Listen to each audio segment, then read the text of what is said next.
Brothers and sisters, you ever have one of those days where nothing seems to go right?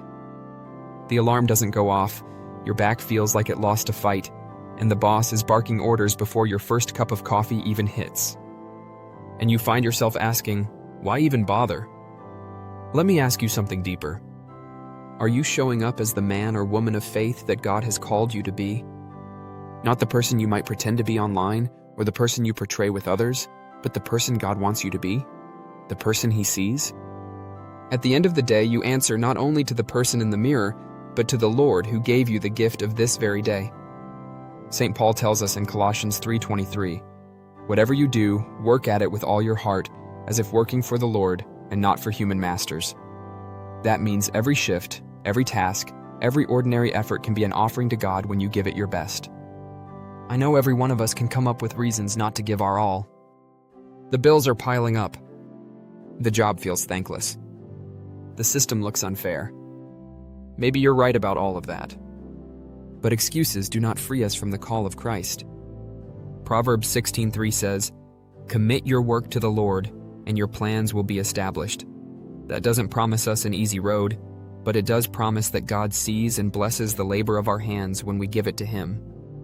A few years ago, I worked with a man who complained often about the job and the company we worked for. He said the company didn't pay enough, that nobody recognized him. Yet he came in late, took long breaks, and only did enough to avoid being fired. Every year he would get a meets expectations on his annual review and a 2.5% raise. If he could have taken a step back and looked at himself, he would have found it wasn't the company holding him back. It was himself. He was the reason for all those complaints. When he looked in the mirror, he let himself off the hook. James 2:17 tells us plainly, "Faith without works is dead," and the workplace is one of the clearest places where our faith meets our works. So I want you to ask yourself, what excuse have I been making lately? And what would happen if I laid it down at the feet of Christ today? The gospel reminds us in Luke 16:10, "Whoever is faithful in very little is faithful also in much." That means the small things matter. The quiet work, the little choices, the things no one else notices. Getting up when the alarm rings. Showing up on time. Doing it right even when shortcuts tempt you. That's where holiness is forged. You don't build a faithful life in one giant leap. You build it in 1,000 hidden choices, the ones without applause, without recognition. But the Lord sees everything. He whispers peace to those who keep going. As Psalm 128:2 says, "You shall eat the fruit of the labor of your hands. You shall be blessed, and it shall be well with you." Here's the truth, my friends. No politician, no boss, not even your priest can save you from the call of your daily responsibility. God has already given you everything you need. 2 hands, a mind to think, a back to work, and a heart made for Him.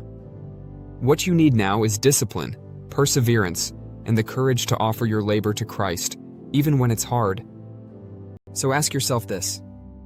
If no one ever gave you another compliment, another break, another raise, would you still give your best because it honors God? If the answer is no, then maybe it's time to pray for the grace to change that. Tonight, when you get home, before you reach for the phone or the TV, take a moment in front of the mirror. Ask yourself, did I leave it all out there today? Did I carry the name of Christ with pride in my work? Would the saint I hope to become be proud of the worker I was today? Remember the words of St. Paul in 1 Corinthians 10:31. "So whether you eat or drink or whatever you do everything for the glory of God." That's the standard. Not perfection, but offering your best every day for Him. And if you come up short today, don't despair. Tomorrow is another chance to show up with greater faith, greater effort, and greater love. The Lord doesn't ask us to be perfect. He asks us to be faithful. And that begins with giving it your all, right where you are.